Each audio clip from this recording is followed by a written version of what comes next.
Today we have experts in the house and we're going to delve deeper into this. Remember, our topic today is the silent battle and it's all about men's mental health. So allow me to introduce our panel for the day. From my far left, we have Pastor Titus Luanda, otherwise better known as The Activator. He's an author, an activation coach, a pastor, a conference speaker, kingdom trainer, leadership and personal development expert.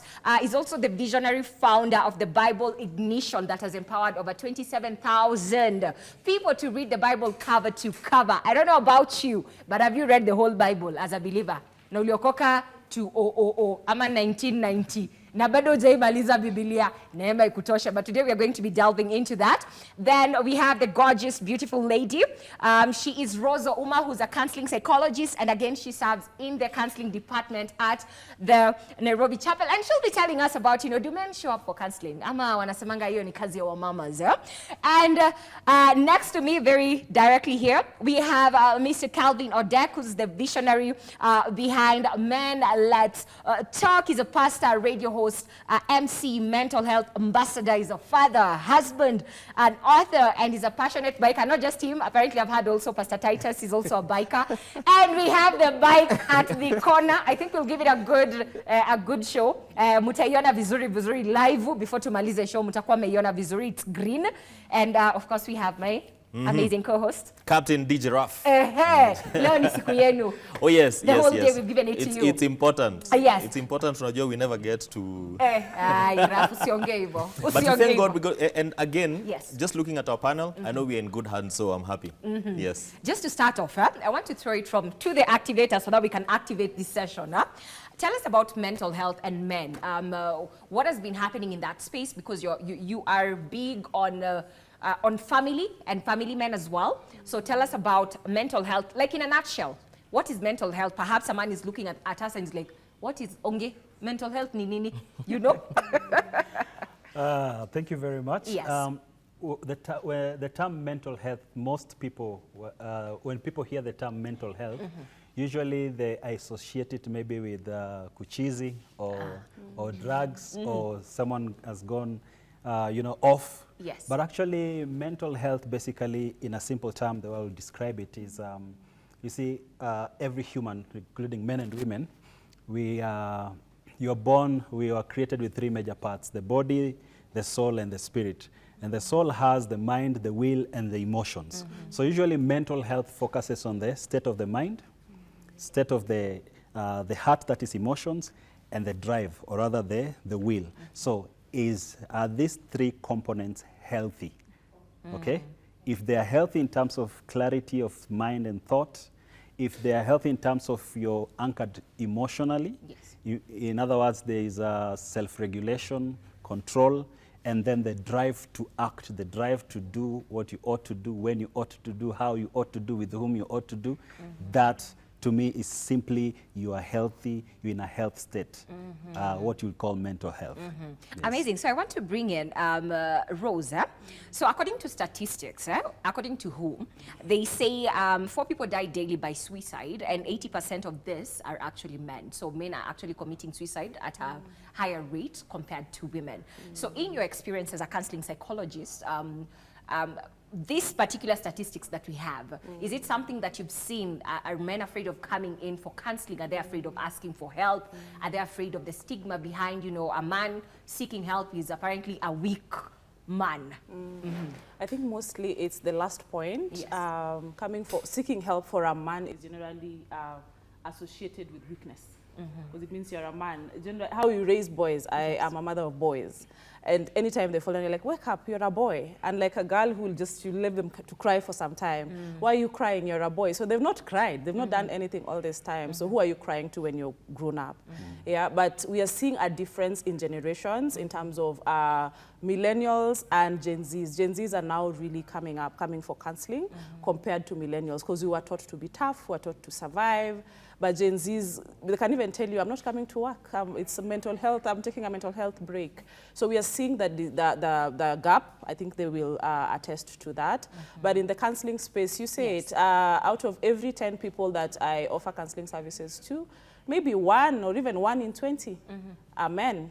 1 in 20? 1 in 20. That is in my space. Yes. In the church space, because there are a lot of marital counseling, you notice that the men come just because they've been drugged by the women.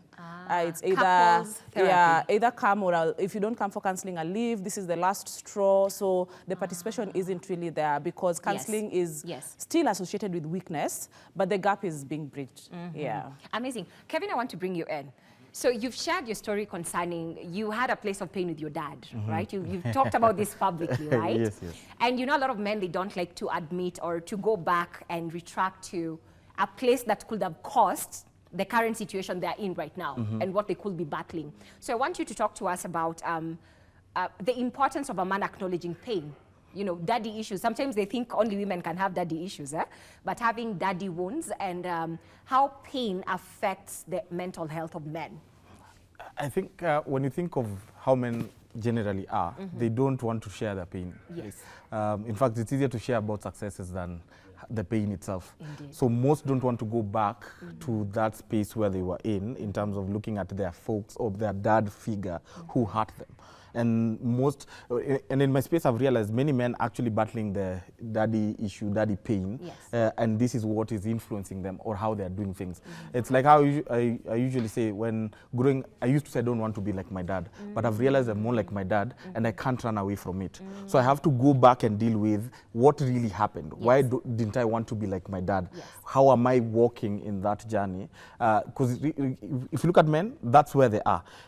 How it influences them, it's now they start being more reactive, okay, than, you know, even if being in touch with their feelings. They want to be more reactive. When an issue comes out, they're going back to, you find them angry, and then they go back and ask themselves, why am I angry like this?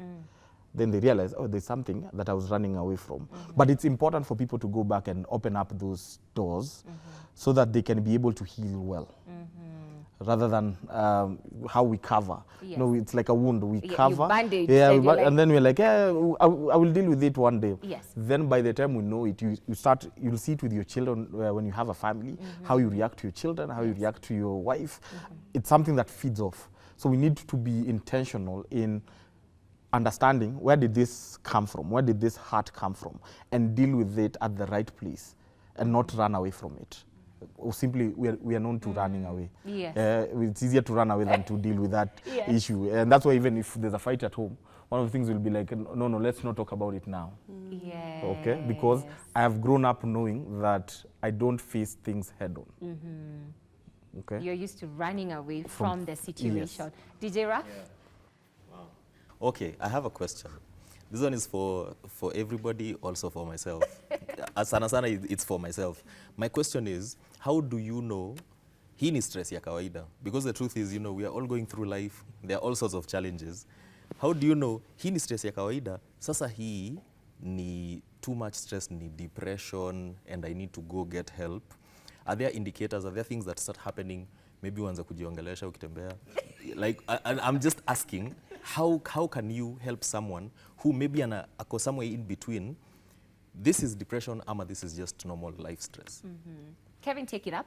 I think you always say this, that every man is depressed, especially when they're broke. I think even women will get depressed. Sana sana, unajua sasa unakumbuka rent, Lakini anyway. unakumbuka nini, ujaenda kinyozi. Vitu ni vingi. But how to look at it? Because let me put it, there's normal stress, which life is just happening. Everything is, you know, the normal things, you're thinking about the next move and all that. And then there's a place where now you get into the ditch kabisa, where you start finding yourself from either the things you enjoyed doing, okay? You either you stop doing them completely. If you're for example, Odek is a loud guy. All of a sudden he goes quiet. He doesn't want to be around people. He's more putting things into himself. He's not speaking much. Those are the indicators that show that for sure this person is not the normal self that we know. And those, so some of them are like, for example, let me use myself as an example. In my season, I found myself either I wanted to be out so much or not anywhere around people at all. I wanted to be this person. I'd enjoy darkness more than the light. Sitting just in the house, switching off everything and being in that space with my thoughts, with everything that's going on. I didn't know that this was, those things were indicators for you at a bad place.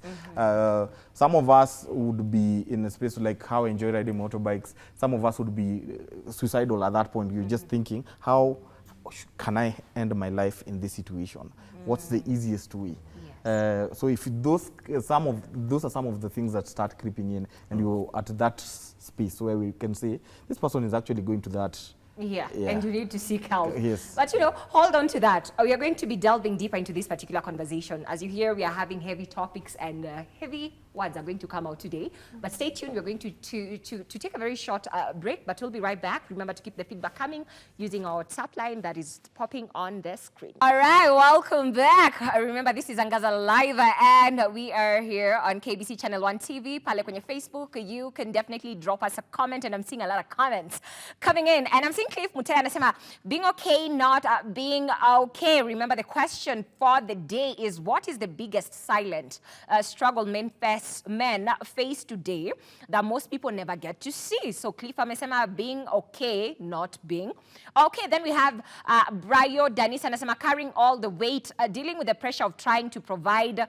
No sign of struggle can show on their face. You ask them if they're okay, they just flash a smile. Son of Fun Angel anasema, yes indeed, GBV nowadays has largely turned on men. Men are created in a way that it's rare to notice anything wrong in the family.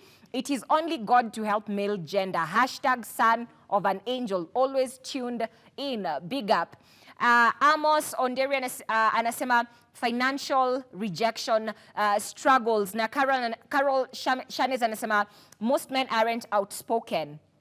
They keep issues to themselves. They suffer silently, resulting to depression, which in most cases leads to suicide and conflicts. Alafu Nova KE anasema kunyimwa kama hauna do.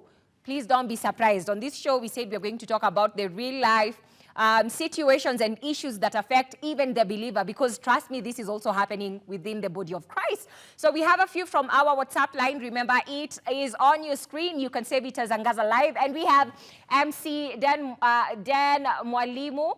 I think ametusalimia, ametutumia email yake. Anasema play some TBT. Mwingine anasema men are slightly struggling with, sorry, I can't read that part. Wait, I'll work on reading this comment.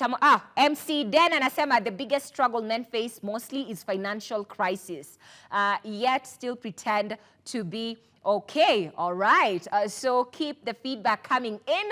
And mwingine anasema men are silently struggling with rejection and financial struggles. And talking about financial constraints, talking about men being denied their conjugal rights by their wives, even those in the body of Christ.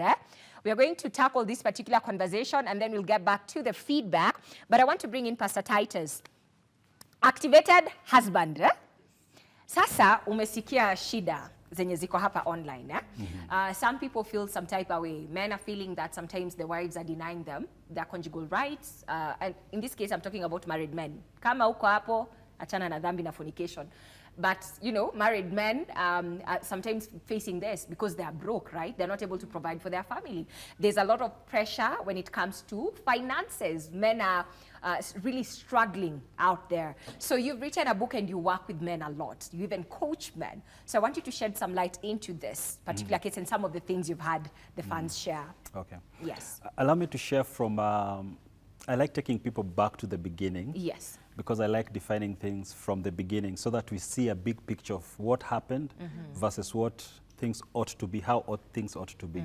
So if you guys remember back in Genesis 3, the fall of man. Yes. And so the fall of man, after man and his wife ate of the fruit, it ushered in something that theologians are calling the Adamic covenant. And in the Adamic covenant, there are 4 participants. That is the serpent, Satan, the woman, and the man. Now, and to each of these, there are provisions that God spoke. That is Genesis chapter 3, verse 14 to 19. Now, specifically to man, there were 4 provisions. And it begins by, he said, because you listened to your wife, okay, all right? Yes. Cursed is the ground because of you. Thorns and thistles will come out of it, and you shall eat from the toil. You shall toil in order to eat. By the sweat of your brow, you shall eat until you return to dust. Now, there are 4 provisions in those few verses. The first one is the burden of blame. Now, Adam represents the human race, but now also specifically represents the male gender. Okay? So these provisions have affected the male gender from time immemorial to now. And it's important to understand, and that will give us a wider perspective on what men go through. So the first one is the burden of blame. Even though it was not Adam that was deceived, Yes. but God held him accountable. So the Yes. burden of blame. What is the implication of that today? Today, if anything happens, at the end of the day, the buck stops with the man, especially in the family. Yes. Because he is the leader. Everything falls on leadership. Yes. Burden of blame. Look at the scenarios even in the community in terms of, for example, this is now, we are talking about men's mental health. Yes. A man, should something happen, a man is guilty until proven innocent. While for a woman, Yes. a woman is innocent until proven guilty. And that's why if there's an allegation of a rape case, for example, Yes. a man will go inside first, Yes. then kesi baadaye. Yes. That's called the burden of blame. That's the implication. And now into leadership, if your home fails, it's the man. The home failed on your watch. Yes. The second one was the burden of survival. Okay? Yes. Cursed is the ground because of you. For some reason, work was to be enjoyable, but now work is hard, and survival, burden of survival. And guess what? Do you know the implication of that? And that is tied to your question. The implication of that is that man is now valued by what he provides. He's valued by the weight of his wallet. And that's why you see this play out in marriages, whether Christian or non-Christian. Yes. The fact that when a man is in good standing economically, his wallet is good, he's treated better. And not only in marriage, in society in general. Yes. If a man has money, this guy has respect. Yes. This man, yani omwami, you know? Ataongea hata kwa familia. Ataongea hata kwa familia. Yes, hata kama ni last born. Hata kama ni last one, ongea. Exactly. Pesa Watch him, ukas. pesa ukas. Why? It's because of that Yes. burden of survival. Okay? Yes. The third one is the burden of performance. By the sweat of your brow, you shall eat. And let me tell you, since that time to now, Yes. in order for a man to be acknowledged, in order for a man to have meaning, he has to sweat. He has to have some form of sweat. He has to perform. And there's nothing that comes easy for a man. Yes. There's nothing that comes easy. And later we see Jesus comes and he gives even parables. And there are parables that he gives illustration of the 10 minas, the 3 servants who are given three different types of coins, just to indicate that work has to be done. And if a man doesn't work, in fact, Paul says he should not eat. That's that implication. Yes. And then the fourth one is till you return to Dust. dust, because dust you are. Yes. And that is the burden of mortality. The burden of mortality, inasmuch as Adam, the Bible says that through one man's sin and death entered the world, but still, because Adam represents the male gender, death has a weird relationship with, man has a weird relationship with death. And that's why we are here. Because suicide rate among men, or rather, let me put it this way. For example, insurance. Okay? Yes. The people who, my insurance guys, hamjamboni. One selling point for a man, Yes. if you're selling him an insurance, Yes. is this. Odek, this policy, you can take it for 15 years. After 15 years, it will mature. But if it happens that you die, in that process, your family will still be Taken care of. taken care of. Recently, a few years ago, I saw a big banner in Bagadiwe, Yes. Raila Odinga Road now. Yes. And it was a funeral policy announcement, or rather advertisement. And guess who was on the billboard? A man. No. A woman. It was a lady and her 2 children. implying that it is the man that is going to die? To die. To die first. One last one. Yes. One last one. Yes. Remember conversations between your mom and dad, you know, back in the village or wherever, even wherever too. Hey, Baba Nani, we need to set our house in order. You need to make sure that this shamba and that shamba, so and so, deka amepata share yake, so that in case you die, mimi na watoto tutakuwa sawa. I'm sorry, who said I'm going to die first? I mean, when did we vote that I'm going to die first? But guess what? It's because man has a weird relationship with death. So that is the burden of mortality. Yes. And I think it's important to understand this, not only as men to understand this, but for every one of us to understand that man is an endangered species, to be honest. And it's very easy. In fact, a man's first attempt at suicide is 99% success rate versus when a woman attempts suicide. It's because men use lethal means. That's why, I'm sorry I'm using success rate, but the chances of a man dying, committing suicide is higher.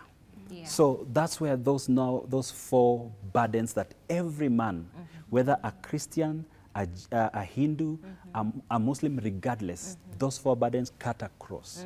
Now to your question in terms of, now if I tie into the question in marriage whereby a man is treated well when he provides, that's what happens. Whether in Christian marriages it is the or non-Christian marriages, it is because it's a burden that the man has.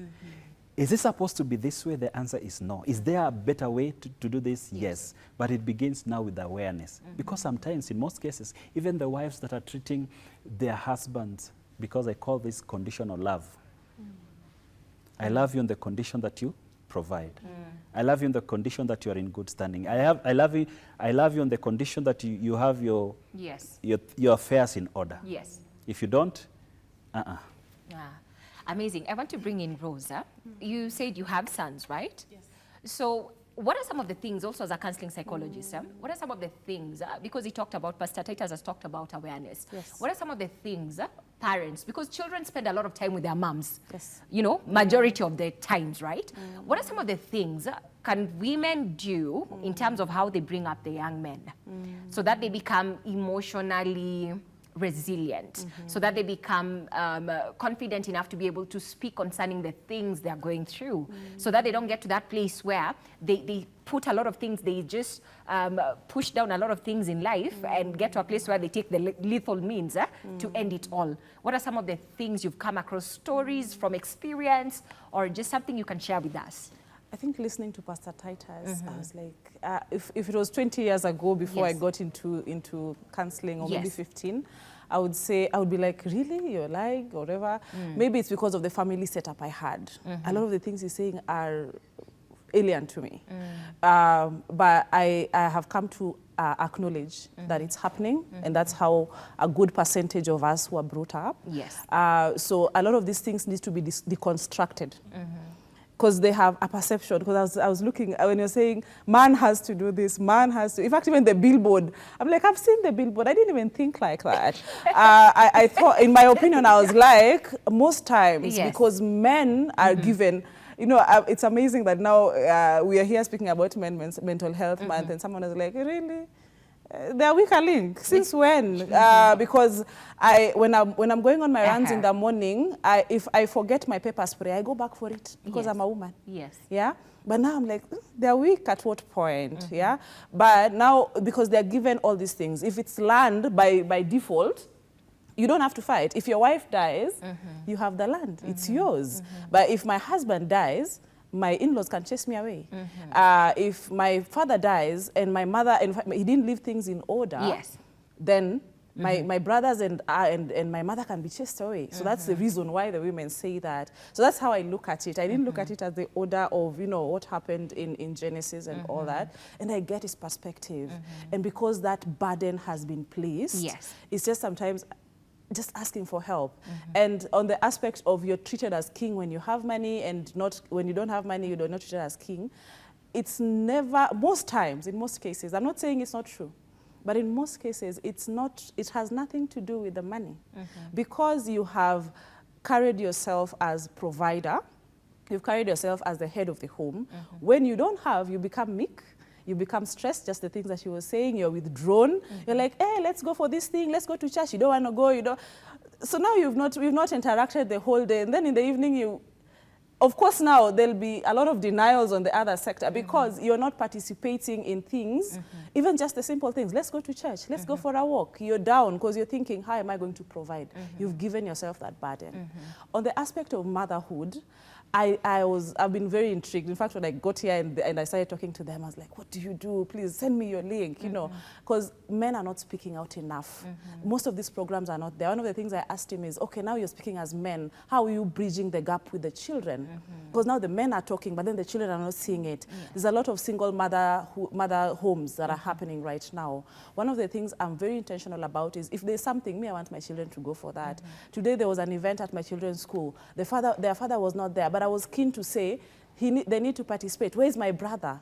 Yeah, where are the people, the men in my community, the people I do life with, the people in my cell group? Please take my sons. Please do this, because I can't go. I can't start saying that, yeah, I'm the single mother or whatever. Not that I am, but anyone who's a single, I see people saying Happy Father's Day to me as the father. You know, I don't see you don't see fathers doing that on Mother's Day, but fathers are doing that. You don't see me saying Happy Father's Day. I send the men. I tell them, please take my son. Please do this. And something interesting, I asked, what did you guys discuss today? Says, ni wanaume. And I was like, there's something to protect. There's something you guys learned. And you're like, okay, this is now our secret code. So allow your children to participate in these things. If there's something that is only a men activity, allow them.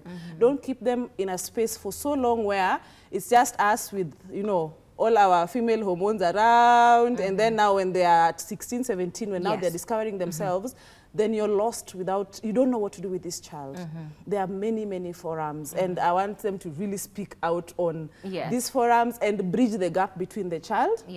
And it's, I know, yes, it's husbands. I know, yes, it's men. But start from the ground, because that's what mothers do. We nurture them from the ground. Everything they do, even when they get to a point where they're teenagers, they know it's just mom. So you have to be very intentional about saying, if you're not here, someone else has to do. So it's not like, who's taking my son? Who's being a father to my son? I'm like, no, it's not about that. It's they need to be in these communities. Know that these communities exist. And these are the communities that will even point out. I know he asked a question about stress. Stress doesn't move from 0 to 100. It starts pole. And there's even good stress. See, they ask you, can you work under pressure at work? And you perform really well. So it moves from acute stress to now depression. So we need to catch it before it gets to depression. And where do we catch it? In our good spaces where we're interacting with good social circles, which is not Friday where we're drinking, or tomorrow is a holiday, so today is a holiday where we're drinking. We need to have safe spaces where men can speak and or they can see and be like, ay, kuna kitu umesema, and then follow up and be like, hey, you said something. But that can only happen if you start from when they're very young. All right, so I wanted to bring in Kevin up. Men, let's talk, right? So I want to loop this conversation and tie it around faith, right? This being a Christian show as well. I loved your book, you know, Saved But Still Hurting, right? There's this assumption that if you're saved as a man, you shouldn't be experiencing the motions of, you know, life, you know, you shouldn't be getting depressed. Depression for who? Pray. If you have depression, pray. Cast it out, right? You know, there are days to cast out the depression, but there are days where you literally have to dig deeper. So what was the inspiration behind Saved But Still Hurting? And what is it about Men Let's Talk that is the driving force to get, you know, as she's saying, bridging the gap between the young men, the young adult boys, young teenagers, and now the grown-up men?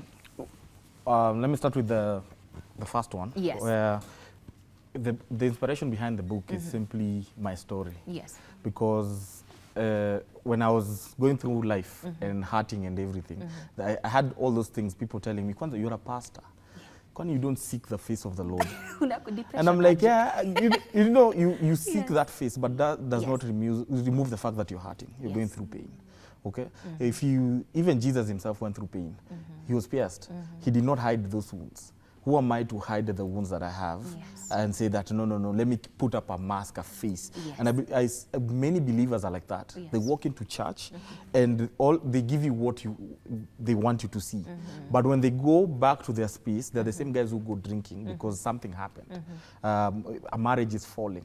Someone was left by a girlfriend that they thought they were going to get married. As in, there's so many things. Yes. But when they walk into church, they're like, when they're asked, how is your relationship? Yes. It's thriving. Yeah. The Lord has kept us. Yes. And in reality, yes. they know for sure things are not okay. Yeah? And when you think saved but still hurting now brings out that, are you in a space where you've identified that you're actually going through pain? Have you sat down and assessed the places that cause you pain? Yes. One of in chapter 8, I talk about some of the things that we go through even now, social media, where every time you go online, someone has bought a new car. And you can imagine, you're like, hey, a new bike. So not a new wife. Not even new wives. People are getting new people wives. Are just getting new things. Yes. And you can find yourself questioning and asking Yes. God, why am I not getting this thing? Yes. We don't also understand the timing of God. We want to rush God. And then we end up saying, I was hurt by the church. And yet it's not the church. We think about the hurt coming from the building. Yes. And we've associated even with God, Yes. rather than looking back and saying, what are some of the things that I did Yes. that actually brought me to this space? So that's what saved but still hurting is. It simply shows you as a believer that you can still be hurt and still walk in a church. And now you need to unmask those things and speak about them and see God heal you at the end. That healing does not come from man. It only comes from God. That's deep. Because many times we're like, oh, that thing you've had many times, time, time will heal. Yes. It Time never heals. But it's not true. I'm a personal believer that God is the only one. Yes. If we keep on saying time, you still carry those things. That's why some people are still struggling with dad wounds.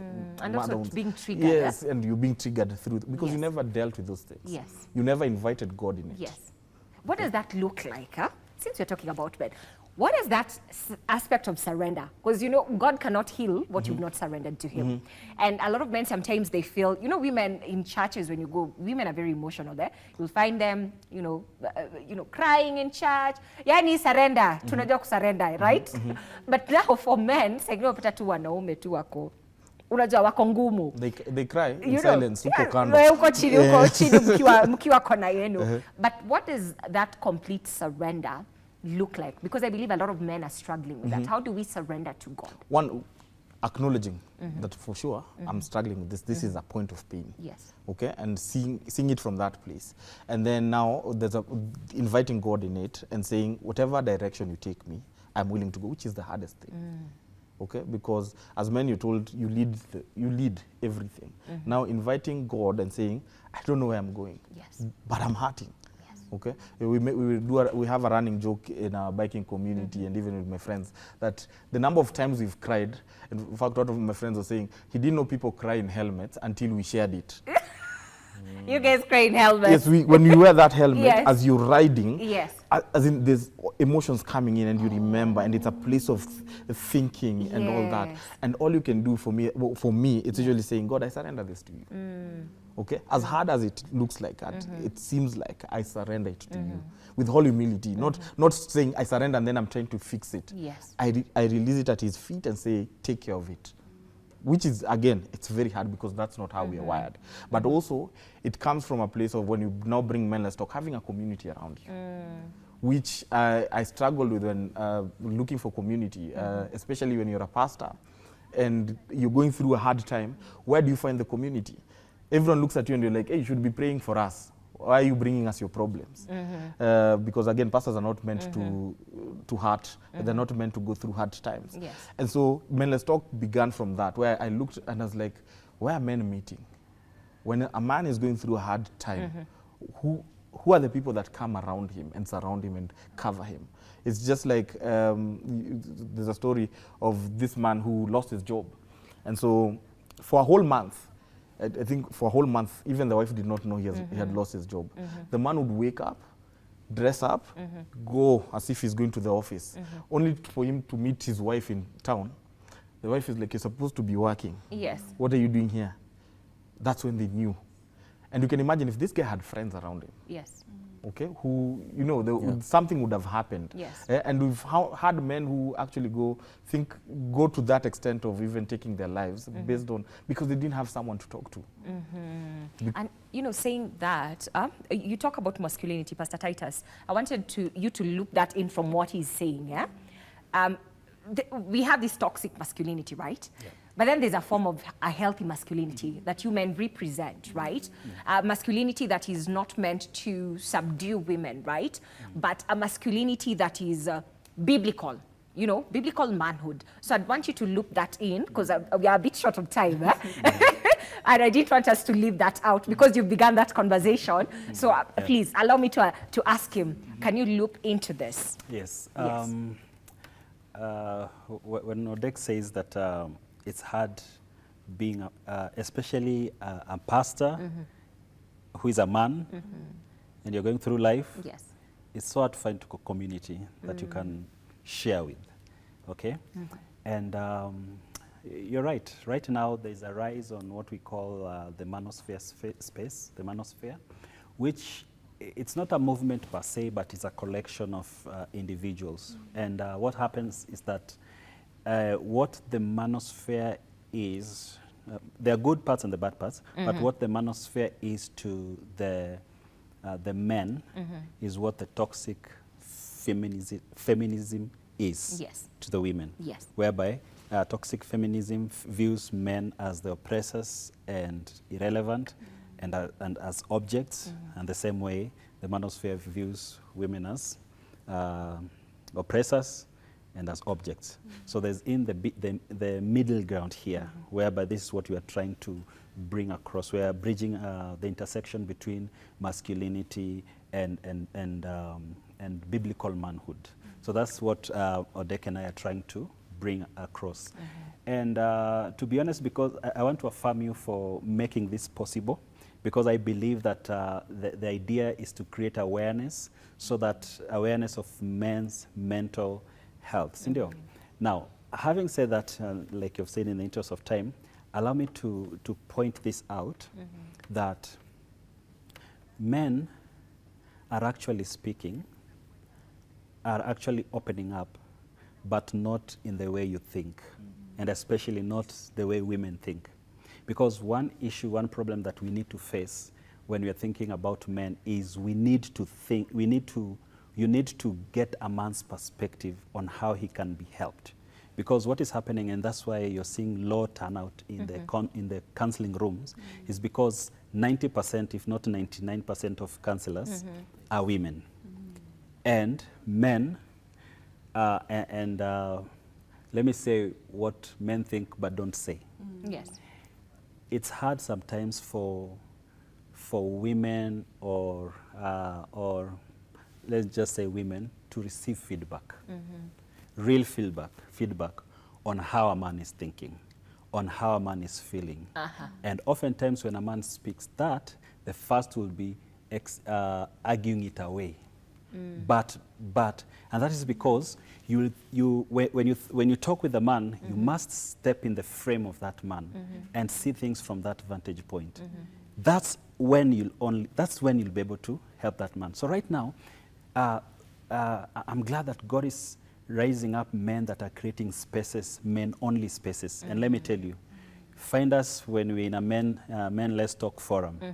I'm telling you, and there are no women there. Yeah. We talk. You talk. Now, on that note, DJ Raf, I want you to, there's a comment we're looking forward to. So, all right. So I think DJ Raf will take up there's a WhatsApp that has just come through. There you go. Yes. At the corner. Where is it? At the corner. Hello, Angaza. Financial problems is what affects most men. They lack respect just because they are broke, and from that they get mental illness.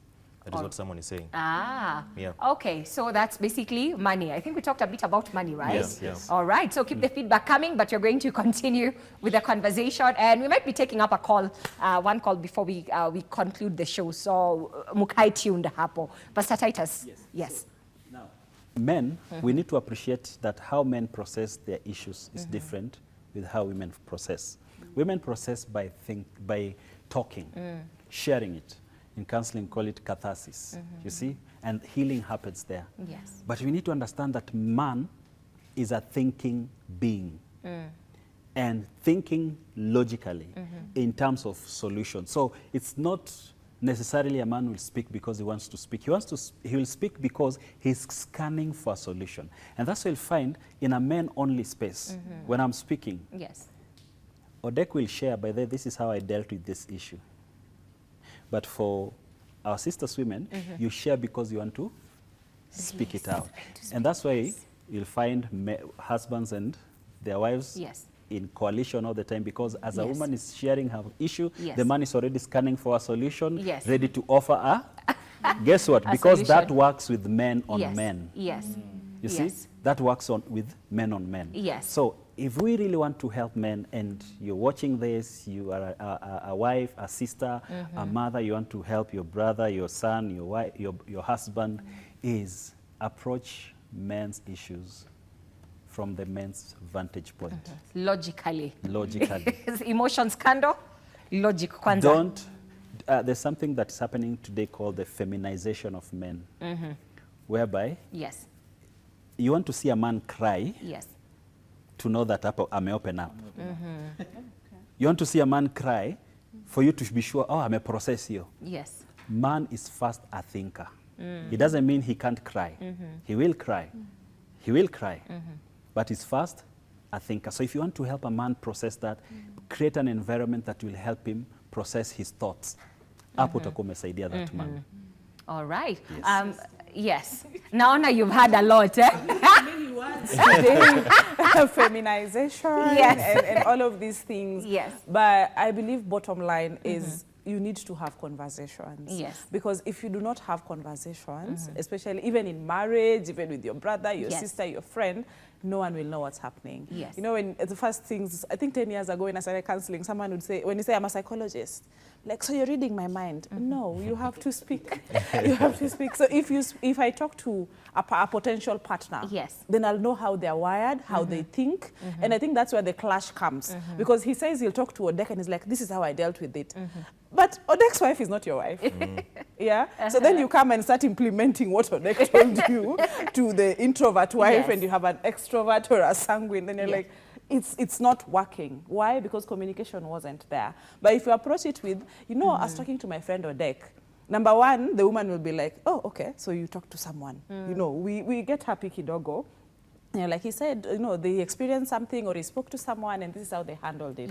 Then maybe the woman can bring in a perspective. So opening conversation, and when you realize that you're not aligning, then bring in another person's perspective.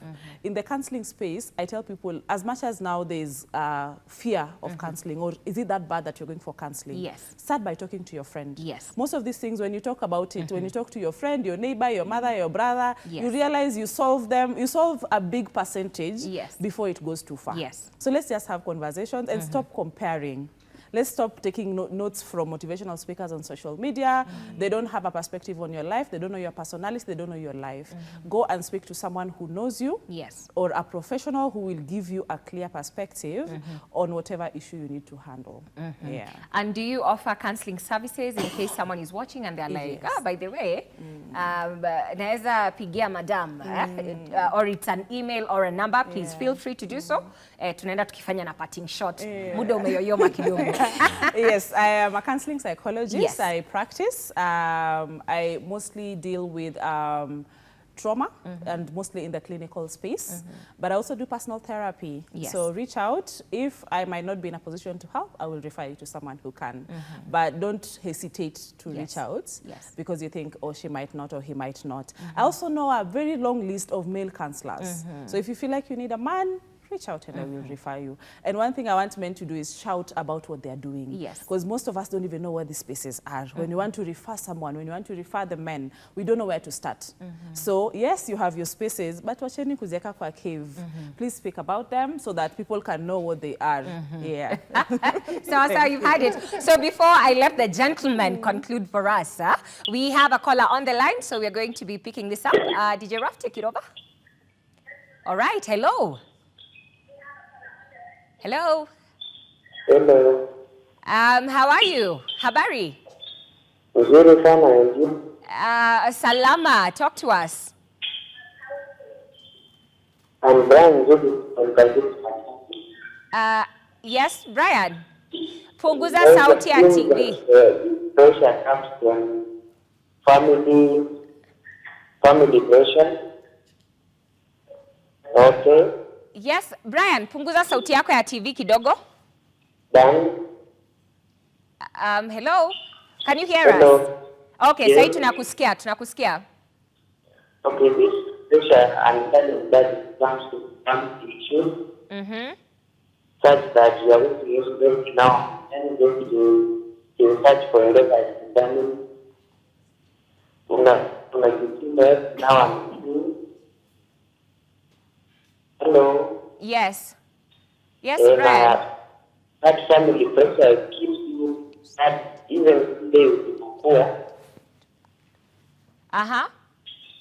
Watu watashangaa watasaidiwa zaidi, but the man is just only. All right. Yeah, that is my view. Yeah, that is all I have today. All right. Okay, thank you, Brian. Thank you for that call. And Brian is calling us from Kangundo, Machakos County. Asante sana, tunashukuru. And I'll hand it over to Kevin as you conclude. Let us also know where people can get your book. Get you. So you can find me on social media, which is Kelvin Keegan Odek.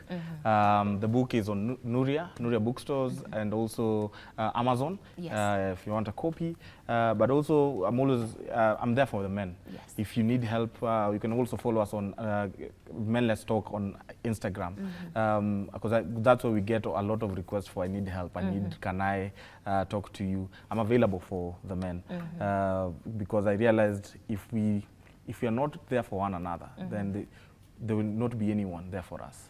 So we need to stand by each other as men, love on each other, and extending that hand and saying, I'm here for you, brother. I will always be here. I will always offer a helping hand when someone is in the ditch, and everyone is passing around. I want to be that person who stretches out my hand and say, come, let me help you out.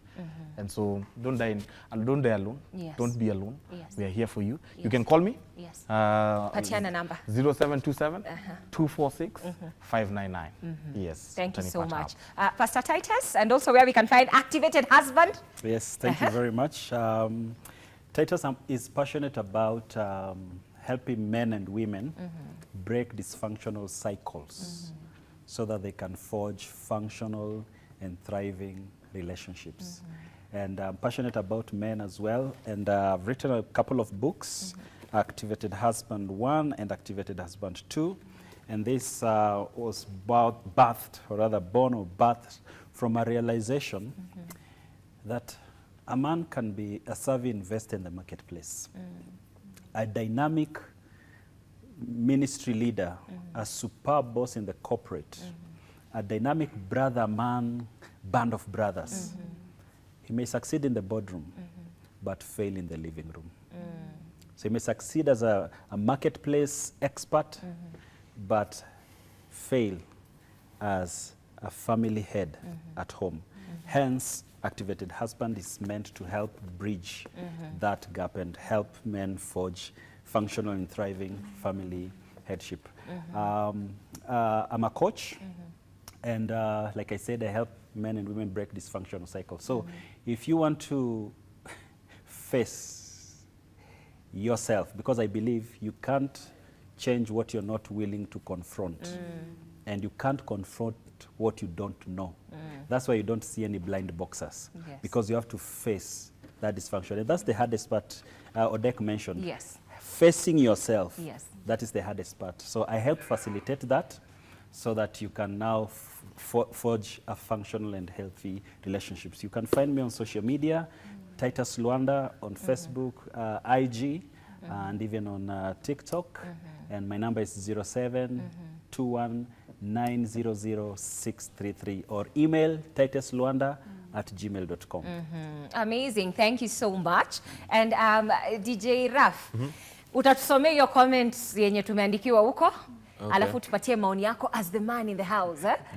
All right, just to Yeah. mention a few of the ways to overcome the silent struggle. Someone said, acknowledge the struggle. Healing begins when a man admits he needs help rather than pretend everything is fine. And then seek God, pray, studying scripture, and trusting God provides health and wisdom.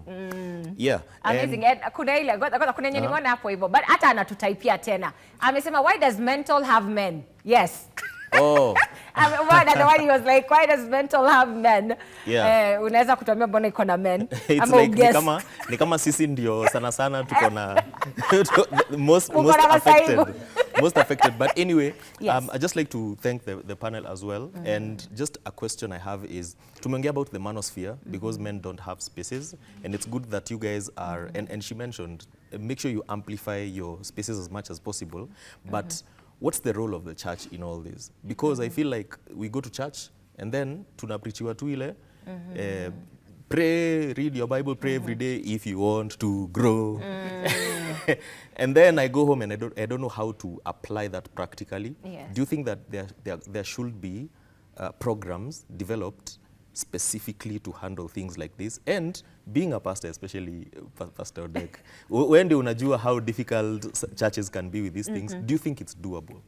I think it's doable, but we need to stop thinking about programs, but we need to think about discipleship. Okay. Something that went missing, because most times we are more keen on putting programs which end. But if we really look at what Jesus did, he took time with a few, and this few changed what we see now. Okay, we want numbers, but we are not keen on working with the small numbers that we have, so that they can make what we want to see. So I think we need to go back to discipleship. And discipleship is from an older man to a younger man. You know, all that. And that's the role of the church. Because the church is, if we put more programs, programs die. Discipleship lives. Is what is going to live. Amazing. So we have another feedback, and I think, Pastor Titus, you're being asked to also repeat your number. So please repeat your number. Someone was asking for your number. Umesema ikienda mbio mbio. Okay. 0721 900 633. Okay, 0721900633. Yako ulitupatia namba ama ulisema? Yako ni wakutafute huko. Yes. Pastor Odek, yako ilikuwa namba ama pia ni utafutwe? Men's Let's Talk. Namba ilikuwa. Yes. Please repeat the number because they're asking for the numbers. 0727 Yes. 246 599. Okay, 27246 599. 599. So I think tumejibu hiyo swali, and I think okay, hiyo imetoka kwa screen. We're going to read it next week. So thank you so much, DJ Raf. Mpaka nakuita Pastor Raf. Niache hiyo mchezo. Umenipromote mbio sana. Tupatie parting shot as we are closing the show, ama kuna kitu utafanya tukimaliza? Oh yeah, so Mimi wacha basi nijitoe, si ndio? Okay. All right. So thank you so much for tuning in. Thank you so much, our guests, for coming. We really appreciate the insight, the feedback, the boldness, and just this conversation, which is very, very necessary. And we are definitely going to keep on talking about it, and we're going to delve deeper and deeper until it makes sense. From me to you, thank you so much for tuning in. Angaza Live each and every Saturday. I'll be seeing you next week. Same time, same place here on KBC. God bless you. Have a spectacular week. And tuonane next Saturday.